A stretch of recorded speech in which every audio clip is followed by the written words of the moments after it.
The graph of a quadratic, that's a basic quadratic right there, y equals x squared. We already looked at it when we looked at parent functions.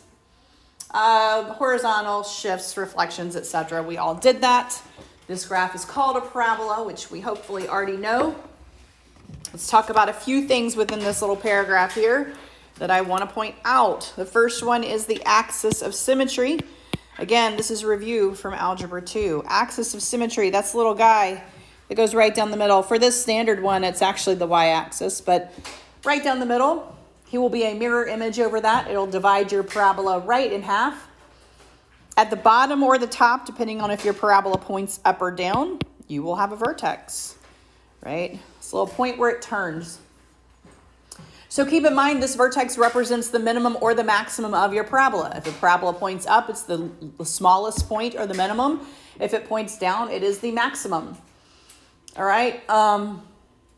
The axis of symmetry for the parent function is y-axis. The vertex is the origin, but this is only for x squared, or x squared plus or minus that just moves up or down, right, for the axis. But this is the only one where your vertex will be 0, 0, and your axis will be the y-axis, x squared or negative x squared. Those are the two that will show up like this. So transforming this, we're not going to actually do a lot of graphing because we did all of that last week. But this is going to graph just like any other parent function that we need to change. This particular guy is going to go right and up, and he's going to be inverted, and he's going to be stretched, okay? And so, all of those things apply just like it would for any function that we have. All right. This particular section, though, is going to hone in on just quadratics. Okay. And so we're going to do some quadratic graphing based on my vertex, my axis of symmetry, and my y-intercept. Okay. Just like we did last year. And so that's what we're going to start looking at when we start looking at these particular ones. All right. But for this one, you would shift it, flip it, and stretch it, and you would have your graph. And they had the picture of that in the book, but we did this last week. All right, so let's talk about what a quadratic is. It's a function that can be written in the form ax squared plus bx plus c, which, by the way, is standard form. All right, so on your little handout, this is standard form. The ax squared is the quadratic term, the bx is the linear term, and the c is the constant. The c is the constant, all right? So you can have just the ax squared, but you can't have just the bx, all right? If you are missing the ax squared piece, you don't have a quadratic. You only have a linear, okay? And so when you're looking at these functions, you look at the highest degree to determine what type of function you have. So it's okay if you're missing the bx or the c, you still have a quadratic.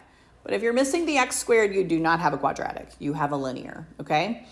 And so we've done different things like completing the square. They mentioned that to make it a perfect square binomial. But we've done different things to look at these in certain ways. And so the first way we're going to look at is actually the standard form.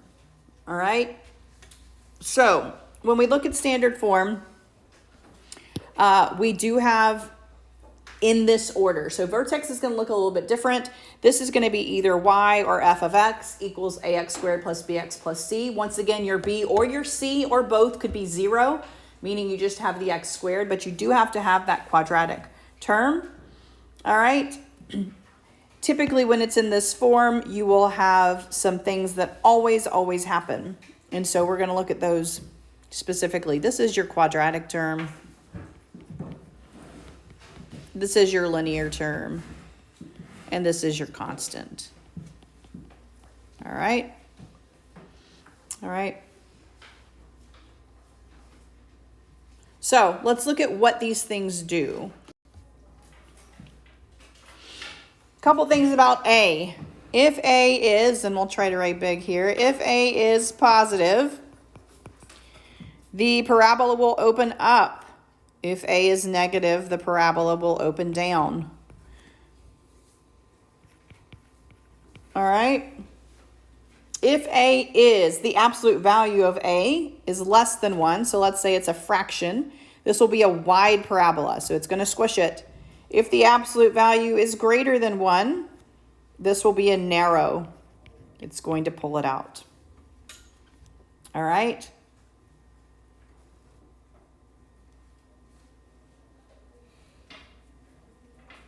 We're going to look at this one specifically in just a second.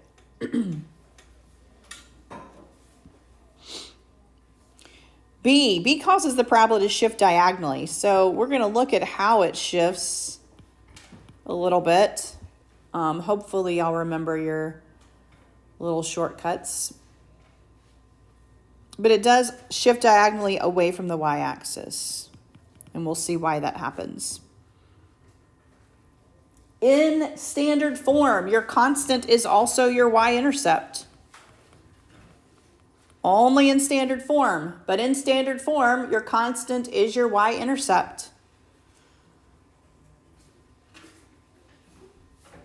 The parabola will shift up if it's positive and down if it's negative.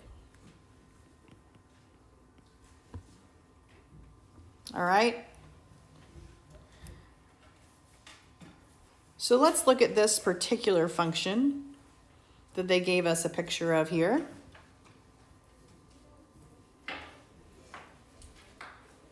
So I actually know where my zeros are, all right? So when they say roots, remember that is another term for zeros or where the function equals 0, okay? My y value is 0 on the x-axis, and so you actually can already see that. At -3 and -1, you have roots. You can see that visually. It crosses the x-axis. It is a 0. Root, that means if I were to factor it and set it equal to 0, these are the x's that would make it equal to 0. It's called a 0 because that's where my y value is 0, okay? So x-intercepts are called roots and are called zeros, all right? And visually I can see where those would happen, which means I actually know the factors. If I have a -1, then I must have an x plus 1 because that's the only way to get 0. If I have a -3, then I must have an x plus 3 because that's how I'm going to get 0. All right? Do I know if my a is positive or negative? Yes. How do I know that my a is either positive or negative? It's pointing up, right? So I know that the a is positive right here. I know that it is positive right here. Do I know my value of c? Yes, it's in standard form. My value of c is going to be a 9, a positive 9 there. All right.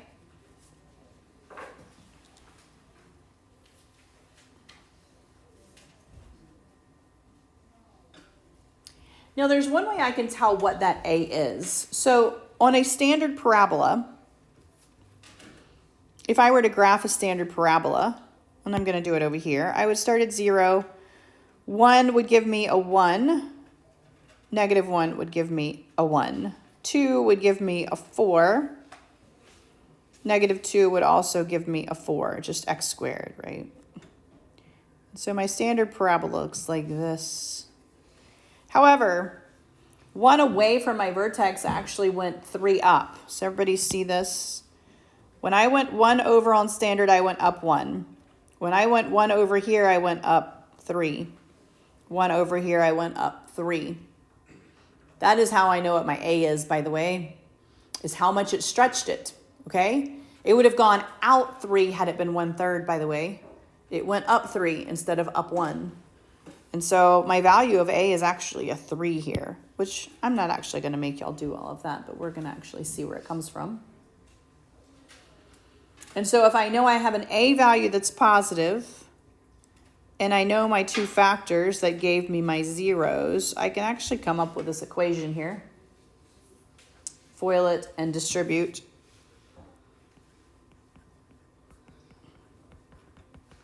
Right, distribution would give me x squared plus 4x plus 3. Distributing a 3 would give me 3x squared plus 12x plus 9. But these are what this is going to look like. It's going to look like up or down based on your A. You have a y-intercept, and then you have a vertex and axis of symmetry. So let's take this same equation here, and we are going then to go the other way. So we're going to take this equation right here, and we're going to go the other direction. All right, so on the page before, we had this particular one, 3x squared plus 12x plus 9. All right. If I were to then hand you this and say, I want you to graph it, all right? One way is you could put it in vertex form, but that requires a little bit more, right? Or you can use some things that we know. We know A, we know B, and we know C, all right? So if we know these things, we can take that information and we can convert it to different things that we need to be able to sketch this graph. The first thing that you need is the axis. Your axis is always going to be the negation of that B over 2A. All right? So I'm going to look at this particular one. I'm going to say, well, for my B here is 12. I'm going to negate my 12. I'm going to put it over 2 times my A, which is 3. I have negative 12 over positive 6. What is negative 12 over positive 6? Negative 2. That is my axis. My axis is always going to be a line. X equals negative 2. That is my axis. And so I'm going to go to negative 2 on my graph. And I'm going to put a dashed line there. The reason I dash it is because it's not actually part of my graph. It's just a helper line, so to speak, kind of like an asymptote would be. All right, so I'm going to put my negative 2 dashed line so that I know, okay, that's my axis of symmetry. This tells me what my graph is symmetric to. Then I'm going to move on and I am going to find my vertex. My vertex is a point, an XY point. The X value of my vertex will always be whatever my axis was, because my vertex will always fall on my axis. So then if I have an X, how do I find the Y piece of it? How do I find Y when I know X? Plug it in. So I go back to the top and I say, well, I need F of negative 2. So I need to say 3 negative 2 squared plus 12 times negative 2 plus 9. Negative 2 squared is 4. 4 times 3 is 12. 12 times negative 2 is negative 24. So I have negative 12 plus 9. I get negative 3. So that is the Y value of my vertex. And that is the second piece that I need to solve for my vertex. Negative 2, negative 3. So on this graph, I'm going to go to negative 2, negative 3, and I am going to plot a point right there. So I know my vertex, I know my axis of symmetry. I need to figure out if I'm going up or down. The third piece that I usually ask you to solve for is the y-intercept. The y-intercept is really easy. In standard form, it is literally handed to you. It is your C value, okay? And so it is always going to be a 0 for your x, because it is the y-intercept. And then your y value is going to be your C, all right? So I'm just going to put this negative b over 2a, and then f of negative b over 2a. That's that little formula. This guy is always going to be 0c. So when it lies on the graph, so what I mean by that is if I hand you the graph and your y-intercept happens to be where you can plot it, then this is very simple. I'm going to plot my y-intercept, okay? And I'm going to mirror it. This particular guy is 2 away from my axis of symmetry on this side. I'm going to go 2 away on the other side and plot a mirrored point. That's really simple, okay? If I don't have it on the graph, but I know it's not a 1-to-1, meaning it's not just an x squared, I have this 3 here. You can do over 1 and up 3, okay? Just like you would a slope almost. So you can, if you don't know exactly, you can say, well, if for some reason he fell off the graph, for every 1 over, I'm actually going to move up 3 here for my first point. Now it moves exponentially after that, by the way, so it's not always perfect, but you can see that it doesn't move up 3 here. It now moves up 9 because we're squaring it. Does everybody see that? But for my first one, my 1 over, my 3 should go up 1 3. For 2 over, it should go up 2 3s. And by that, I mean 3 squared. All right. So when you're graphing parabola, it is an exponential function. So my 1 would go up 1 exponent of 3. Going 2 away from my axis would go over 3 squared. All right. So I went over 1 more, but now I'm up 3 squared. So you can see that this is how I traveled. Over 1, my A just went once, right? 3 to the first power. Over 2, I went up 3 squared, 9. Okay? So even if your y-intercept falls off the graph, you can use your A to figure out what's happening with it. Once you have your vertex and your mirrored points, whether they be your y-intercept that you were able to graph and mirror, or whether you just had to plot one and mirror it, you can just sketch the graph. This is sketching. So I'm going to sketch up all the way up here. See why it's a sketch? Because he's not very pretty. All the way up here, going up. Sketch here, going up. And you can see that he's stretched. Your A still represents your stretch or skew. So this A is still going to tell you direction, up or down, and it's going to tell you if it stretches it. So your stretch part, okay? Your H and K are a little bit different, okay? Your H will represent your axis, okay? Your H will represent your axis, and your HK will represent your vertex. Now, I want to point something out. Your function form already has a subtraction there, okay? So if it is minus h, it's going to be a positive number as your axis. If it is plus h, it's going to be a negative number as your axis, okay? Because your original formula already has a subtraction sign there. Does that make sense? So if I have a minus h here, then my vertex and axis are going to look like that. If I have a plus h here, it's going to look like this, okay? Now your k is going to follow whatever happens. A plus k is going to be a positive, a minus k is going to be a minus, okay? But because you're inside these parentheses, it's almost the same as you did with your movement.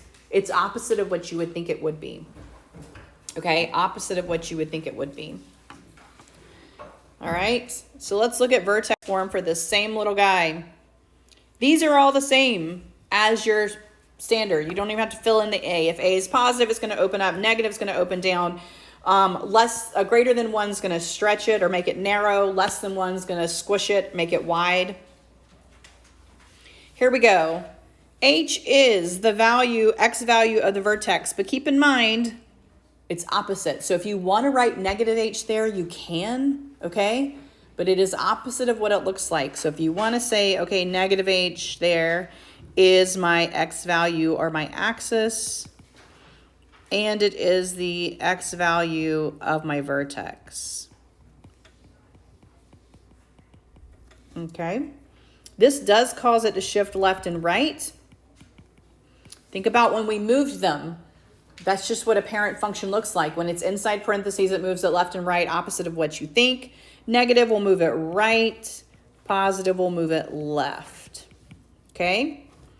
K is the y value of my vertex. So for vertex form, honestly, the vertex and axis of symmetry are easier to find. You don't have to plug anything in. It does cause a shift up and down, just like your regular functions. When it's on the outside, negative moves it down and positive moves it up. Okay? So for this one, it's the same guy. My vertex is -2, -3. All right?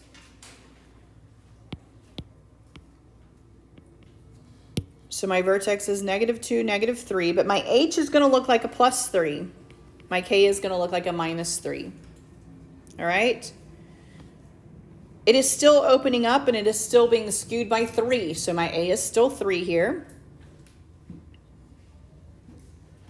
So in my equation, in vertex form, I will have the 3 out here. I will have x plus 2 here, right? Because it was a -2 squared. And this will be -3 on the outside. Okay? H goes on the inside, k goes on the outside. Now, what you'll notice is that your y-intercept is not intuitive here. Your y-intercept is not just that constant that's thrown on the outside, okay? So for your y-intercept for these, you have to plug in a 0. This is the only one you have to plug something in for when it is in vertex form. So if you're given it in vertex form, you have to plug a 0 in. 0 plus 2. Well, that is 2. 2 squared is 4. 4 times 3 is 12. 12 minus 3 is 9. You're going to get the same one. It's just not handed to you like it was in standard form. But in vertex form, the axis and vertex are handed to you. So there's kind of a trade-off. All right, depending on what you have, some of them you have to solve for. Some of them it's going to be handed to you based on what it looks like, okay? But that's how these two would talk to each other. All right, these are the same exact functions written two different ways. One is written in standard form, one is written in vertex form. These are my two forms. All right, so let's look at some examples in your book. All right, so this is example 2 in your book. We're going to graph this one. First of all, what form is this guy in? Quadratic. It's quadratic, but which one? Standard or vertex? Standard form, okay?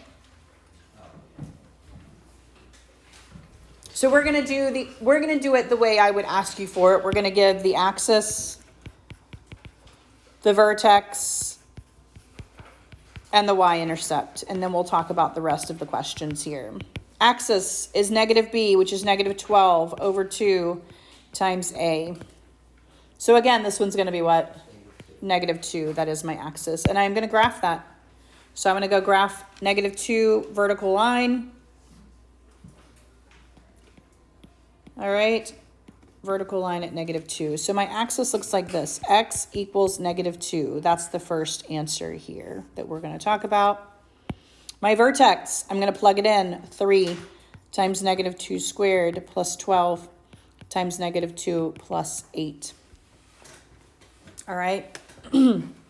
So negative 2, if I square it, it's going to give me a 4. 4 times 3 is 12 plus negative 24 plus 8. What do I get there? Negative what? Negative 4, right? So my vertex looks like this. It's going to be negative 2, negative 4. That's my next answer there, my vertex. And I'm going to plot that, negative 2, negative 4. All right. My y-intercept, it is handed to me. 0c, what is my y-intercept here? Just positive 8, okay? That's my third answer here. Plot your 8. In this case, I don't have to worry about my stretch or skew because my y-intercept was on my graph. All right? Because it's on my graph, my 8 is 2 away. I'm going to mirror it. 2 away on the other side. So I have it over here. Once I have 2 mirrored points, I can actually graph it. Now here's a quick check too. If you plot your y-intercept and it makes your graph go up, but your a was negative, you did something wrong. Okay? Does that make sense? So we should make sure that we're plotting it and that what we plot indicates what it should indicate. If this had been a negative 3 in front, we would have a problem. My vertex is probably in the wrong place. Okay? If I have a negative 3 in front, my vertex should have been above 8, not below it. Okay? Because my vertex should be my highest point if this is pointing down. All right? So just use your logic skills when you are graphing these. All right? And you are going to sketch this guy here. Beautiful little parabola that he is. All right. Domain and range. Domain is my x values. Are there any limitations on domain here? Any limitations on domain? No. I don't have any discontinuities, do I? I can put any number in from negative infinity to positive infinity, and I don't have a problem. So my domain is going to be all x such that x is an element of real numbers, all real numbers. Or you could say negative infinity to positive infinity. I do not have any issues with my domain at all. Range, it represents my y values. I do have a starting point for my y values, don't I? The lowest y value I have is what? -4. It includes -4, doesn't it? Yes. So my range is going to go from -4, and then it's going to go on infinitely from there. Domain is x value, range is y value. I've already identified my axis of symmetry, my vertex. Now I want to know, is this a max or a min? Is this vertex a max or a min? Minimum, right? If it points up, that means the vertex is the absolutely lowest point. So my vertex is a minimum. This will come in handy when you do word problems, by the way. All right. The vertex is the minimum point. So if it said, what is the minimum value? Your minimum value is -4. Your minimum value here is -4. All right. All right. It says write it in vertex form, then graph it. So you can do vertex form by factoring it out and completing the square. Or, and this is a big or, you can find your vertex and you know your h and k. Does everybody understand why I would do it that way and not complete the square? I mean, unless y'all just desperately want to complete the square, but from my memory, students do not like completing the square. It's not your favorite way to solve anything, okay? So if it wants it in vertex form, find your vertex. Well, let's find our vertex using our shortcuts, okay? My axis of symmetry here is going to be -b over 2 times a. What is that? -8 over +8. My axis is -1. My vertex is going to be what happens when I plug that in. So I have 4 times -1 squared plus 8 times -1 minus 1. Yeah, so I have a +4 minus 8. You're 1 off. You went the opposite direction. So it's going to be what? -5. So my vertex is going to be -1, -5, right? Does everybody see that? So I have, by the way, my h and my k. Everybody see that? Okay? I have my h and my k. So if I want to write this in vertex form, your a doesn't change. He's going to be the guy on the outside, 4. On the inside, I have x minus h. What is my h? -1. X minus a -1. So how's it going to look? +1, quantity squared. And on the outside, I have plus k. It's a -5. That's way easier than completing the square to me. This book teaches complete the square. I would prefer just finding my h and k, personally. All right? You have this in vertex form now, by the way. And we would do the same thing. I would say, give me the axis, give me the vertex. I would actually ask for the y-intercept, which was handed to you when they gave it to you in standard form, and then graph it. You would dotted line at -1, vertex at -1, -5, plot your y-intercept because you'll have it, okay? And then you have your graph, all right? And so if it gives it to you in standard form and asks for vertex, simply give it to them, all right? That's all you have to do. A 0 or a root of a function is when the function equals 0, all right? So on a graph, it's where it crosses over the x-axis. But the root is when what happens or what x values make this function 0. So it is called a 0 or a root. And it's literally when the function equals 0. All right? The first way we're going to solve is by factoring. And so this is why they talk about this property here. Anytime you multiply something by 0, you get 0. In fact, the only way to get 0 with multiplication is that one of them be 0 to start with, okay? You can not multiply two real numbers and get 0 unless one of those real numbers is in fact 0, okay? And that's all this property is saying. Why is this important? Well, the first way to figure out what your zeros are is by factoring, all right?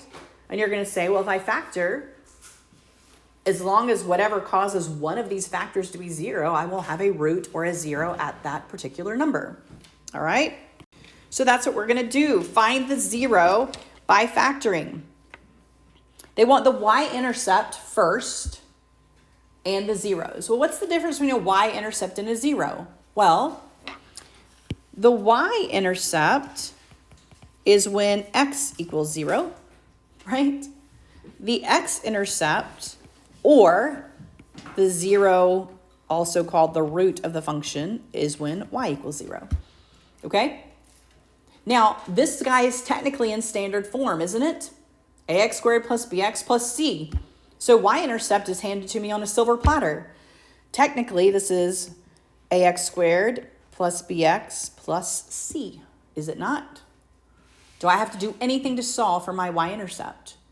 No, I just have to list it. Y-intercept has been given to me. It is 0, 0. That's my y-intercept here. Okay? So in standard form, and they ask for y-intercept, it's just like you did when we were graphing. 0c. Okay? Then they want the zeros of the function, which means technically they want the x-intercepts, or what makes this function, the whole thing, equal to 0. So the first way I'm going to do this is by factoring. I'm going to take this function right here, and I'm going to see if I can take anything out of it. Can I take something out of that? Yes, you can. An x, right? I would actually take a negative x out just because I like it better, but you don't have to take a negative x out if you want to. But I would take a negative x out. That leaves this guy x minus 6. If not, you would get negative x plus 6, which gives you the same exact thing, okay? Once you do this, our property we just looked at said in order to have a 0, one or both of these have to be 0. So we set each one equal to 0 and figure out what would give it to us, right? So we're going to set the first guy equal to 0 and the second guy equal to 0. And that's where our roots or our zeros of the function will be. This guy is just 0, which we actually already knew if my intercept is 0, 0, by the way. Okay? The second one, what's going to make the second guy 0? X equals 6. So my zeros of my function are at x equals 0 and 6. All right? Those are my zeros. And I've answered the whole thing. Other than graphing, which graphing, I would do the same thing. Anytime I ask for a graph, I'm going to say, give me the axis, give me the vertex, give me the y-intercept graph. That's what my graphing will look like, okay? So even if I've asked for other things in there, I'm also going to ask for those 3 things for you to graph it for me. Always. Okay? All right, quadratic formula. Hopefully you can quote this in your sleep, or at least hear the song in your sleep, right? Negative b plus or minus the square root of b squared minus 4ac over 2a. Quadratic formula. This works every time, all the time. Typically, you're going to do this when you can't factor. I mean, if I have x squared plus 5x plus 6, I'm going to factor him, right? 2 and 3, we're done, okay? But if I have something like this guy, which, by the way, that's horrific, 1/2 x squared, right? I'm not going to factor him. I'm going to use quadratic formula. Just put a 0.5 in there and be done with it, okay? Because if it's not really easily factorable and you spend 15 minutes trying to factor it and then get to the bottom of that and realize it's not factorable, you wasted 15 minutes, okay? So if it is not an easy, I can see the factoring, I would go straight to quadratic formula. I really would. I mean, you can complete the square if you want to. Very few people choose that one. But factoring and quadratic formula are my go-tos for solving a quadratic, okay?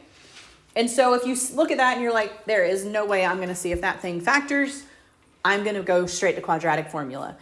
First thing first, it has to be in standard form to use quadratic formula. Ax squared plus bx plus c. Because the whole quadratic formula is based on a, b, and c. Okay? Second, it has to be set equal to 0. Okay? Meaning there are times when they could have like equals 3 or something. You have to have all of your things on one side and just your function on the other. Okay? Which in this case, it's in function form, so it won't matter. But if it has ax squared plus bx plus c equals some other constant, you got to move that constant over. All right? All of your a, b's, and c's have to be on the same side, which this guy is. And then you're just going to plug them in. Now, this is not going to be pretty. I'm going to go ahead and give you that right now. But I think it actually, because it's a 4, it actually is going to get rid of that 1/2 for you. And so it's going to get rid of it everywhere if you just leave it as a 1/2. So this is my A, this is my B, and this is my C. And we're going to plug it in. Negative B plus or minus the square root of B squared minus 4 times A times C. All over, the whole thing over 2 times A. I always use the words all over because if you only put the radical over that graph, you have the wrong answer, okay? The entire thing goes over 2A, all right, including that negative B. They were nice to us. The 1/2 easily goes away for us. So I have negative 2 plus or minus the square root of 4. 4 times 1/2 is 2. 2 times 3 is 6. Did they give us imaginary? Yes, they did. 2 times 1/2 is just a 1, so my denominator goes away as well. All right, negative 2 plus or minus the square root of 2. Actually, negative 2, I was pulling it out in my brain. What do I do with a negative 2 in my root? Yeah, anytime I have a negative in my root, I pull out an I, imaginary, okay? Pull out an I. So it ends up being negative 2 plus or minus I square root of 2. That's where my zeros happen, all right? Now, you'll notice in the graph, I'm not going to ever make you graph an imaginary one, by the way. Don't worry. I will make you find the zeros. You technically have 2 zeros here, okay? You're going to have the number of zeros that your degree is, always, whether it's imaginary or real. So technically, you have a negative 2 plus I squared root of 2 and a negative 2 minus I squared root of 2. As long as you put your plus minus, you don't have to write them out. But that is, I do want you to recognize you have 2 zeros, all right? They are imaginary. So if you look at your graph, you'll see that you don't actually cross the x-axis on the real number line, which is why I won't make you graph these. But you still have 2 zeros, and they can be imaginary. They can be irrational. So I could have had just square root of 2 without the I. You still would have had a hard time graphing that. It's an irrational number. It would have been somewhere between the square root of 1 and the square root of 4, right? But you can have any type of zero. It can be a real number. It can be rational, irrational, integer, whole number, natural. It can be any of your number sets, and it can also be imaginary, like this guy here, okay? But you will always have 2 zeros, whether they are both real, both rational, both imaginary. It doesn't matter. You will have 2 zeros all the time for a quadratic. So you should always find 2 answers here. You should always find 2 answers, okay? Even if they're the same answer. I know that sounds weird as well, but even if it's a repeated 0, you'll have 2 of them, okay?